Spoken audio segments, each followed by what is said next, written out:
오늘 또 그대의 최고의 날입니다. 임은미 선교사 묵상입니다. 2023년 4월 21일 금요일 최고의 날. 내가 죽는 그날까지의 사명은 무엇일까? 창세기 25장. 나는 상담학 교수를 약 15년 한 것 같다. 케냐에서 그리고 한국에서 모두 합하면 얼추 그렇게 되는 것 같다.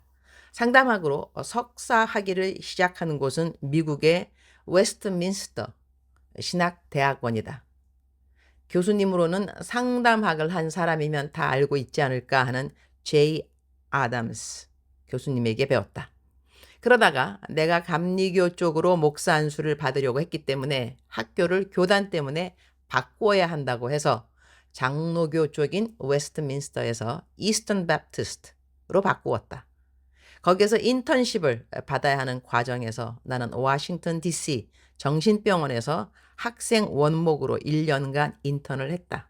그리고 나중에는 카빙턴 세미너리 침례교 교단 쪽에서 목회학 상담학 박사학위를 받았고 그 이후에 기독 상담학 교수가 되었다. 선교지에서 한국에 나와 있을 때는 한세대학교에서 기독 상담학 교수를 약 4년 한 것 같다. 이렇게 내가 내 학력을 이야기하는 이유는 내가 어제 받은 질문이 하나 있어서이다. 어떠한 상황에서 이런 사람들의 문제가 무엇인가 하는 질문이었는데 내가 그 질문에 대한 답을 상담학을 전공한 사람으로서 답을 해주었기 때문에 오늘 내 묵상에 나의 상담하는 방법에 대한 전문성에 대한 이야기를 하려고 내 학력의 배경을 올렸다. 상담학의 기본 원칙이 되는 성경 구절이 하나 있다. 데살로니가 전서 5장 14절 말씀이다. 또 형제들아 너희를 권면하노니 게으른 자들을 권계하며 마음이 약한 자들을 격려하고 힘이 없는 자들을 붙들어 주며 모든 사람에게 오래 참으라. 이 구절에 보면 상담을 해야 하는 사람들의 종류가 나눠진다고 볼 수 있다. 게으른 자는 권계, 마음이 약한 자들은 격려, 힘이 없는 자들은 붙들어 주라. 그러니 상담을 전문으로 하는 사람들은 내담자가 상담 케이스를 이야기할 때 이 사람이 위로가 필요한 사람인지 따끔한 충고가 필요한 사람인지 재정적으로 더 실질적인 무슨 도움이 필요한지 이런 것을 파악해야 한다는 것이다. 이 파악이 정확하게 안 되면 위로가 필요한 사람에게 아주 쌀쌀한 말로 훈계를 하게 될 수도 있고 따끔한 훈계가 필요한데 그저 얼러주고 달래주는 상황이 될 수도 있게 되는 것이다. 이런 것을 어떻게 금방 분별하는가 하는 것은 상담에 대한 이론도 필요하지만 상담에 얼마만한 실질적 경험이 있는가 그것 역시 중요한 것이다.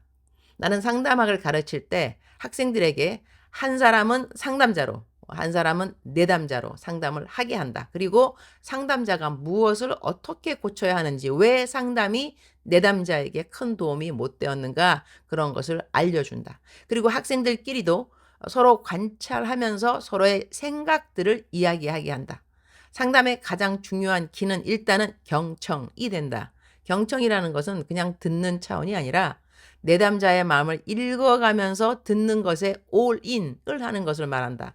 어제는 어떤 상담을 아침부터 하게 되었는데 그 내담자 가슴이 아마 서늘했을 것 같다. 내가 위로해주는 말보다는 정곡을 찌르는 말들만을 했으니 말이다.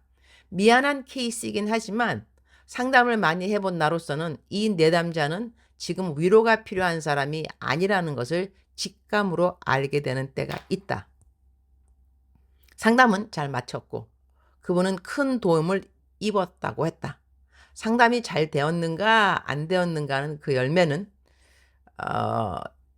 그 열매를 보면 알 수 있는데 마음이 아파도 그 내담자가 하나님을 향하여 똑바른 태도를 갖게 되면 그 상담은 열매 있는 상담인 것이다.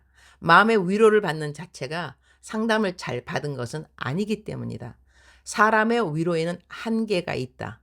좋은 기독 상담가는 내담자의 마음에 위로를 주는 차원에서 상담을 마치는 것이 아니라 그 사람이 하나님을 향하여 마음을 돌리게 만들어주는 것이다. 그것이 세상에서 말하는 상담학과 기독 상담학의 가장 큰 차이라고 하겠다. 내가 시간이 많이 있으면 상담을 원하는 많은 분들을 상담해 드리고 싶지만 나는 선교사인지라 선교 사역을 하는 것이 나의 우선 순위가 된다. 그래서 상담을 원하는 많은 분들에게 다 시간을 만들어 드리지 못해서 죄송한 마음이다. 창세기 25장 8절. 그의 나이가 높고 늙어서 기운이 다하여 죽어 자기 열조에게로 돌아가매 Then Abraham breathed his last and died at a good old age, an old man and full of years. And he was gathered to his people. 아브라함이 죽어 자기 열조에게 돌아간다는 말이 나와 있다. 나는 창세기 묵상을 하면서 4분 내지 5분의 다른 목사님들의 성경 공부를 번갈아 가면서 듣는다. 성경은 호크마, 성경 전설하고 성경 전체는 아니지만 부분 성경의 원어에 대한 설명이 있는 성경을 참고로 하고 있다. 오늘 성경 말씀은 삼일교회의 송태근 목사님이 성경 구절을 원어로 해석해 주신 부분인데 이 구절을 나는 삶의 적용으로 선택해 보았다. 아브라함의 나이가 높고 늙었다는 말은 아브라함이 하나님이 허락하신 연수를 다 살았다는 뜻이라고 한다. 그러니 우리가 이 땅에서 잘 산다는 것은 하나님이 우리에게 주신 사명을 다 마치고 죽을 때 이런 표현을 사용한다는 것이다. 문득 돌아가신 우리 친정 아버지와의 대화가 생각난다. 내가 하도 비행기를 많이 타고 다니니까 아버지께서 내가 비행기 탈 때마다 비행기가 떨어질까봐 늘 걱정이라고 하셨다. 그래서 내가 아빠, 사명이 있는 사람은 죽지 않는다고 하잖아요. 저 사명이 마칠 때까지는 안 죽어요. 그러니 내가 비행기를 타면 나 때문에 나랑 같이 비행기 탄 사람들이 다 안전하게 되어 있어요. 그러니 아빠 염려를 붙들어 매세요. 그랬더니 우리 아버지 허허허 웃으시면서 그래 그 말을 들으니 걱정이 덜해지는구나 이렇게 말씀하시고 그 이후로는 정말 걱정을 덜 하신다고 해주신 말씀이 기억난다. 우리가 이 땅에서 산다는 것, 왜 사는 것일까? 왜 오늘 이 시간까지 하나님이 나의 생명을 연장시켜 주신 것일까? 우리에게 맡겨진 사명이 있다는 것이다. 그래서 바울 사도는 다음과 같은 말을 하는 것이다. 우리말 성경 디모데 후서 4장 5절 이하로 그러나 너는 모든 일에 정신을 차리고 고난을 받으며 전도자의 일을 하며 내 임무를 다하여라. 나는 이미 부어드리는 제물과 같이 제물로 드려졌고 세상을 떠날 때가 되었다. 나는 선한 싸움을 싸우고 경주를 마치고 믿음을 지켰다. 이제 나를 위해 의의 면류관이 준비되었으니 주 곧 의로우신 재판장이 그날에 내게 주실 것이다. 그리고 나뿐 아니라 주의 나타나심을 사모하는 모든 사람에게도 주실 것이다. 우리 모든 사람의 사명은 복음 전파에 있는 것이다. 그러니 영혼들의 구원을 위해 계속 기도하는 기도의 통로가 되든지 한 사람이라도 더 구원받게 하는 데 필요한 재정을 마련하는 물질의 통로가 되든지 직접 말로 전도하고 설교하는 말씀의 통로가 되든지 그 어느 모양으로라도 우리는 복음을 전파하는 사역이 맞춰지면 주님 부르시는 그날에 주님 앞에 서게 된다는 것이다. 주님 오늘도 최고의 날입니다. 내가 살아있는 이유를 정확하게 알게 해주시는 주님께 감사드립니다. 기승전 복음 전파입니다. 정신 차려서 전도자의 사명을 잘 감당하는 저희 모든 그리스도인들이 되게 하여 주옵소서. 언제까지 나에 대한 관심, 나.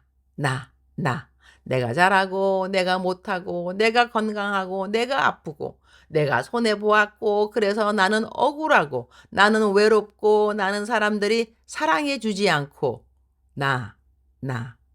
나를 살피며 사는 것이 나의 살아가는 사명이라고 착각하지 않도록 도와주옵소서. 나에 대한 집중을 분산시키고 주님에 대한 관심으로 매일매일 더 집중하도록 저희들을 도와주시옵소서. 오늘은 아침 일찍부터 성민 네트워크스 회사 신우의 설교가 있습니다. 신우의 모든 회원들에게 살아계신 하나님의 임재하심이 말씀을 통하여 함께하여 주시기를 기도드립니다. 주님 사랑합니다. 주님 감사합니다. 오늘 또 우리 주님 저를 보시면서 하루 종일 기쁘시면 참 좋겠습니다. 사랑하는 그대여, 사랑하는 그대여 출석 부르고 있습니다. 대답하셔야죠. 오늘 묵상이 길어서 미니 설교 줄이도록 하겠습니다. 사랑하는 그대여, 사랑하는 그대여, 사랑하는 그대여. 오늘 또 하나님은 그대와 동행하고 계십니다. 그리고 하나님이 그대와 동행하는 이유는 그대가 그대의 사명을 다 완성해야 되기 때문인 거겠죠. 그대의 사명, 오늘 묵상 말씀에 적용 그대로 한다면 그대의 사명은 복음 전파에 있습니다. 그대의 삶은 누구를 만나더라도 복음의 통로가 되어야만 하는 것입니다. 빛과 소금의 직분을 하는 이유도 바로 바로 우리 모두가 복음의 통로가 되어야 하기 때문인 것이죠. 사랑하는 그대여, 오늘 또 힘하자. 주께서 그대와 동행하십니다. 사랑하는 그대여, 사랑합니다. 사랑하는 그대여, 축복합니다. 오늘 또 그대의 최고의 날입니다.